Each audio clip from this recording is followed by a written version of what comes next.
Hello বন্ধুরা, আমার চ্যানেলে তোমাদের সবাইকে স্বাগত। আজকে আমি তোমাদের সাথে শেয়ার করব বাঙালি স্টাইলের বিরিয়ানি।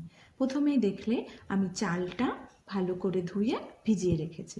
এবার আমি পেঁয়াজ, রসুন, আদা, জিরে, কাঁচা লঙ্কা গ্রাইন্ডারে দিয়ে ভালো করে পেস্ট করে নেব। তোমরা সবাই জানো আমি শুকনো লঙ্কা থেকে কাঁচা লঙ্কাটা বেশি প্রেফার করি।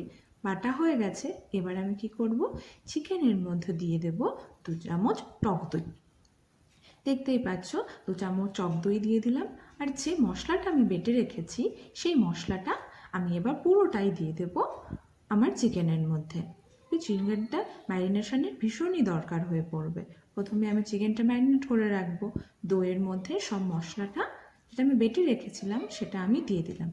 এবার এর মধ্যে আমি ধীরে ধীরে দিয়ে দেব লবণ, স্বাদ মতো লবণ, অবশ্যই লবণ, হলুদ।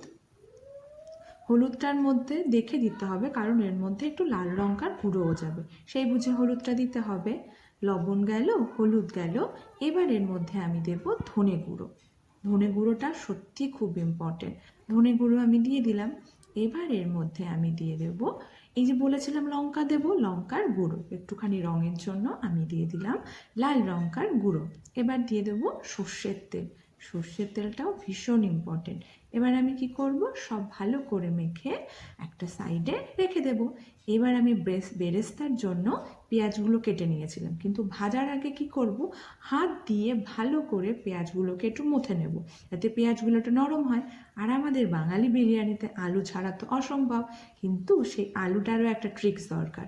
আমি কড়াইতে একটু জল দিয়েছি, জলের মধ্যে লবণ, হলুদ আর একটু দিয়ে দেবো লাল লঙ্কার গুঁড়ো, ভালো রঙের জন্য। তোমরা সবাই দেখবে যে আমাদের বিরিয়ানির আলুটা কতটা টেস্টি আর কতটা সফট হয়, সেটার ট্রিক্স হচ্ছে এটা। আর দিয়ে দেবো যে মশলাটা আমি বেটে রেখেছিলাম, সামান্য একটু মশলা আমি দিয়ে দেবো জলের মধ্যে। এবার এই জলটার মধ্যে এই আলুটা আমি কমসে কম 70-8% আমি ভালো করে সেদ্ধ করে নেব। তাহলে আলুটা নরমও হয়ে গেল, ফ্লেভারও ঢুকে গেল। দেখো আমার আলুটার ভালো কালার চলে এসেছে। এবার আমি কি করব, এবার আমি কড়াইতে তেল দিয়ে পেঁয়াজগুলো ভেজে নেব। কিন্তু সব সময় মনে রাখবে, এমন না যে পেঁয়াজগুলো আমি খুব হাই ফ্লেমে ভাজবো আর লাল লাল করে নেবো, সেমন করা যাবে না। পেঁয়াজটা ধৈর্য সহকারে ভাজতে হবে। দেখো আমি পেঁয়াজের মধ্যে একটু লবণ দিয়ে দিলাম, যাতে কি না পেঁয়াজটা একটু তাড়াতাড়ি নরম হয়ে যায়। এবার দেখতেই পাচ্ছ যে আমার পেঁয়াজটা খুব কড়কড়ে করে ভাজা হয়নি, কেননা পেঁয়াজটা তাহলে পুড়ে যেত আর খাবারের সময় তিতো টেস্ট হতো। তাই পেঁয়াজটা এরকমই ভাজতে হবে। যেই আলুটা আমি 70% সেদ্ধ করে নিয়েছিলাম, সেই আলুটা আমি এবার সামান্য ওই পেঁয়াজ ভাজা তেলে সামান্য একটু ভেজে নেব। আমার আলুটা ভাজা হয়ে গেলে আমি আলুটা এবার কী করব, আলুটা আমি একটা বাটিতে তুলে নেব। এবার কড়াইতে যে তেলটা রয়েছে ওই তেলের মধ্যেই আমি চিকেনটা বানাবো। এবার কড়াইতে আমি কি করব, তেজপাতা আর কাঁচা লঙ্কা ফোড়ন, তেজপাতা আর জিরা ফোড়ন দেব। ফোড়ন দেওয়ার পরে যে চিকেনটা আমি ম্যারিনেট করে রেখেছিলাম, সেই ম্যারিনেট করা চিকেনটা আমি আমার কড়াইতে ট্রান্সফার করে দিলাম। কিন্তু মনে রাখবে, একদমই জল দেওয়া যাবে না। চিকেনটা থেকে যে জলটা বেরোবে সেই জলটা দিয়েই আমরা আগে ভালো করে চিকেনটা কষে নেব। আমি কি করব, চিকেনটা দেওয়ার পরে ঢাকনা দিয়ে ঢেকে আমি চিকেনটা সেদ্ধ হতে দেব। প্রথমে দেখবে বেশি জল কিছু হয়নি, একটু নেড়ে দেব। নেড়ে দেওয়ার পরে আবার আমরা যে ঢাকা দেব, দেখব অটোমেটিক্যালি চিকেনটা থেকে জল বেরোনো শুরু করে দিয়েছে। এটাই আমাদের দরকার। দেখতেই পাচ্ছ আমি আবার ঢেকে দেওয়ার পরে আমার চিকেন থেকে জল বেরিয়ে গেছে। এবার কি করতে হবে, কষার জন্য এই জলটাই আমাদের ঢেকে ঢেকে শুকাতে হবে। এরপরে আমি যখন তুললাম ঢাকনাটা, দেখলাম চিকেন থেকে তেল বেরোনো শুরু হয়ে গেছে, কিন্তু এখনও জল দেওয়া যাবে না। এখন জল দিলে চিকেনের টেস্টটা ভালো আসবে না। আমার জলটা পুরো শুকিয়ে গেছে, কড়াইতে একটু লেগে লেগে যাচ্ছে, মানে আমার চিকেন কষা কমপ্লিট। এইবার আমি ওর মধ্যে ফুটন্ত গরম জল দিয়ে দেব। তা কিন্তু এমন না যে অনেক বেশি জল দিয়ে দেব, চিকেনটা সামান্য ডুবে ডুবে যাবে, আমি সেই রকমই জলটা দেব। কারণ আমরা তো চিকেনের ঝোল বানাচ্ছি না, আমরা একটু গ্রেভি টাইপ বানাবো আমাদের বিরিয়ানিটা বানানোর জন্য। দেখতেই পাচ্ছ আমার চিকেনের ঝোল থেকেও তেল বের করা শুরু হয়ে গেছে।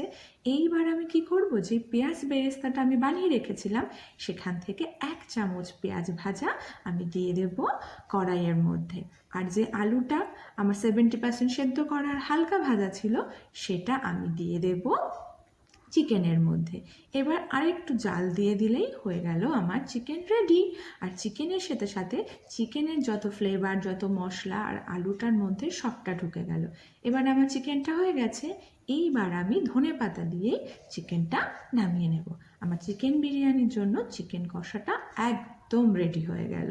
তোমরা চাইলে এমনও খেতে পারো, কিন্তু আজকে তো আমি বিরিয়ানি বানাবো, তাই আমার এখনও প্রিপারেশন বাকি রয়েছে।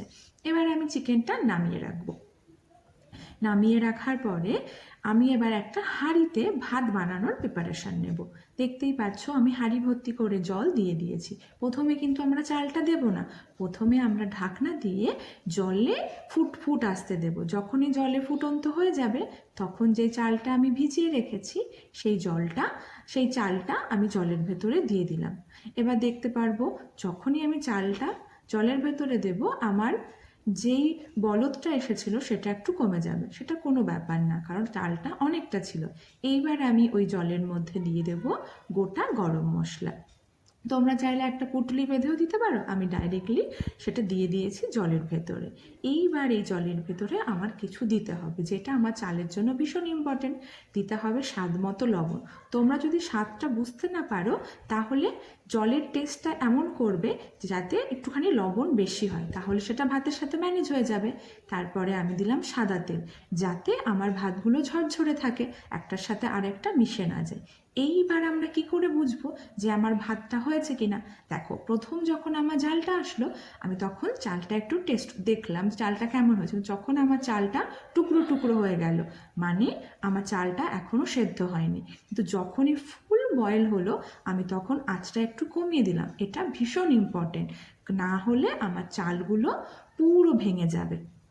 এবার দেখতে পাচ্ছ কিছুক্ষণ পরে আমি যখন আবার টেস্ট করলাম তখন দেখলাম আমার হাতে এটা লেগে যাচ্ছে, মানে আমার চালটা পারফেক্টলি বয়েল হয়েছে। আমাদের এই রকমই দরকার।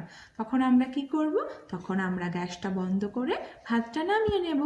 তারপরে আমি একটু দুধ গরম করে তার মধ্যে কেশর দিয়ে নামিয়ে রেখে দিলাম। এর কেশরটা ভীষণই ইম্পর্টেন্ট। আমার যখন কেশর দুধটা নামানো হয়ে গেল তখন আমি কি করব? তার মধ্যে দিয়ে দেব 2 ঢাকনা কেওড়া জল আর দিয়ে দেব 2 ঢাকনা গোলাপ জল। কেওড়া জল আর গোলাপ জলটা তোমাদের স্বাদ মতো বা তোমার যতটা ফ্লেভার চাও সেই হিসাবেও দিতে পারো। আমি দিয়ে দিলাম। আর দেব একটু মিঠা আতর। এটা যতটা পারো অতটা বেশি না দিলেও হবে, কারণ এর গন্ধটা অনেকটাই বেশি, সামান্যতেই এর গন্ধটা অনেক বেশি হয়ে আসে। আমারটা প্রিপারেশন হয়ে গেল। এবার আমি কি করব? এটা আমি ঢেকে সাইডে রেখে দেবো। এবার আমি বিরিয়ানিতে লেয়ার বসাবো। লেয়ারের জন্য আমি সবার প্রথমে হাঁড়িতে কতগুলো তেজপাতা নিচে রেখে দেব। তেজপাতা আমি নিচে রেখে দিয়েছি। এইবার দেখতেই পাচ্ছ তেজপাতাগুলো আমি কেমন সাজিয়ে দিয়েছি। এইবার লাগবে আমার ঘি। ঘিটা আমি তেজপাতার ওপরেও দেব, সাথে সাথে আমার হাঁড়ির যে গাগুলো আছে মানে চারি সাইডেও আমি এটা ভালো করে ছড়িয়ে দেব। ডোন্ট ওয়ারি, যখন ঘিটা মেল্ট হবে এটা পুরো জায়গাতে ছড়িয়ে যাবে। আমি দিয়ে দিয়েছি ঘিটা। এইবার আমি কি করব? এবার আমি যে ভাতটা বানিয়েছিলাম তার অর্ধেক ভাত হাঁড়ির ভেতরে ঢেলে দেব ধীরে ধীরে করে, কারণ ভাতটা তখনও আমার গরম ছিল। আর দেখতেই পাচ্ছ আমার ভাতটা কতটা ঝরঝরে আর কতটা ননস্টিকি হয়েছে। এবার আমি এটা হাঁড়ির মধ্যে হাফ চাল দিয়ে দিয়েছি। এবার আমি দিয়ে দেব যে পেঁয়াজ বেরেস্তাটা করে রেখেছিলাম সেটা আমি ছড়িয়ে দিলাম। পেঁয়াজ বেরেস্তার পরে আমি যে একটা হোমমেড মশলা আছে, তোমরা চাইলে কেনা মশলাও ইউজ করতে পারো। আর তোমরা যদি এই মশলার রেসিপিটা চাও আমাকে বলো, আমি অবশ্যই দিয়ে দেবো। আমি বিরিয়ানি মশলাটা ছড়িয়ে দিলাম। ছড়িয়ে দেওয়ার পরে এইবার দিয়ে দেব আর একটু ঘি ছড়িয়ে দেব ভালো করে, যাতে প্রত্যেকটা লেয়ারের মধ্যে আমার ঘিয়ের স্মেলটা চলে আসে। ঘি ছড়িয়ে দেওয়ার পরে যে দুধটার মধ্যে কেশর, গোলাপ জল, কেওড়া জল আর মিঠা আতর দিয়ে রেখেছিলাম সেখান থেকে 4-5 চামচ আমি উপর দিয়ে ছড়িয়ে দেব। তোমরা ভাবতে পারবে না এটা দেওয়ার জন্য এর মধ্যে কত সুন্দর একটা ফ্লেভার আর কত সুন্দর একটা গ্রেভিনেস, আবার সুন্দর একটা জুসিনেস ভাবটা আসে। আমি তার উপরে চিকেনের কটা পিস আর যে গাঢ় গাঢ় গ্রেভিটা হয়েছে সেটা আমি দিয়ে দেব। ভালো করে ছড়িয়ে ভাতের ওপর দিয়ে দেব। তোমাদের আমি বলে বোঝাতে পারবো না আমি যখন বানাচ্ছিলাম তখন কতটা সুন্দর গন্ধ আসছিল। এখন আমি ভয়েস ওভার দেওয়ার সময় মনে হচ্ছে আমি গন্ধটা পাচ্ছি। যাই হোক, আমি দিয়ে দিলাম গ্রেভিটা। এরপরে আমি আবার কি করব, এরপরে বাকি যে রাইসটা রয়েছে সেটা আমি আরেকটা লেয়ার করে দেবো। আমি পুরো রাইসটাই তার উপরে দিয়ে ভালো করে চেপে সাজিয়ে দেব। তোমরা নিজেরা দেখেই বুঝতে পারছো যে আমার রাইসটা কতটা ঝরঝরে হয়েছে। তারপরে আমি আবার দিয়ে দিলাম ঘি। এইবার ঘিয়ের পরে যেই সেম প্রসেসে আমি আগের লেয়ারিংটা করেছিলাম, সেম প্রসেসেই আমি আবার লেয়ারিংগুলো করা শুরু করে দেবো। এই বিরিয়ানি মশলাটা আরেকটু সুন্দর করে ছড়িয়ে দিতে হবে ওপরে। তারপরে আবার চিকেন যা যা ছিল আবার সুন্দর করে সাজিয়ে দেবো। তোমরা দেখলেই বুঝতে পারবে যে আমি কতটা কেমন করে দিচ্ছি। তোমাদের দেখানোর জন্যই আমি এটা খুব ধীরে ধীরে করে যাতে প্রত্যেকটা স্টেপ তোমরা ভালো করে দেখতে পারো।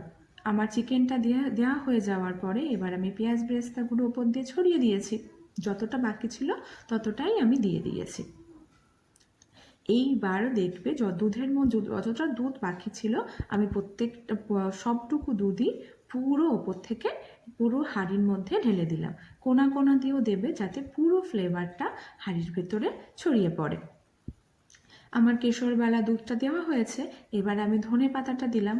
তোমরা চাইলে মিন্ট লিভও দিতে পারো। আমাদের মিন্ট লিভটা এতটা বেশি পছন্দ না, তাই আমরা ধনে পাতাটাই দিলাম। হয়ে গেল। এবার আমি ঢাকনাটা বন্ধ করে দেবো। এবার কিন্তু ডাইরেক্টলি আমরা আঁচে বসাবো না। এইবার আমরা করব, আমরা উনুনের ওপরে একটা প্যান বসিয়ে দেব। প্যানটা বসিয়ে প্যানের ওপর হাঁড়িটা বসাবো। কিন্তু প্রথমেই লো করা যাবে না। প্রথম 2 থেকে 3 মিনিট আমরা কি করব, হাই ফ্লেমে আঁচটা দেব যাতে পুরো তাপটা আমাদের হাঁড়ির ভেতরে ছড়িয়ে পড়ে। 2 থেকে 3 মিনিট পরে আমরা কি করব, আমরা গ্যাসের ফ্লেমটা পুরোপুরি লো করে দেব আর ওপরে একটা ভারী ঢাকনা দিয়ে দেব। এইভাবে 20 মিনিট আমরা ভাপে রাখবো। তারপরে 10 মিনিট এমনি রেখে দেব। দেখো ঢাকনা খুললেই গন্ধে ঘরে পুরো ম ম হয়ে গেল। তৈরি হয়ে গেল আমাদের সুস্বাদু বিরিয়ানি। তোমরা ভাবতে পারবে না এটা কতটা টেস্টি হয়েছিল। এইবার আমরা কি করব, এইবার শুরু করব আমাদের বিরিয়ানি নামানো। এটা আমাদের বিরিয়ানিটা আমরা নামিয়ে ফেলেছি। তোমরা গন্ধটা তো পাচ্ছ না, কিন্তু চেহারা দেখে বুঝতে পারছো যে আমার বিরিয়ানিটা কত ভালো হয়েছে। Thank you.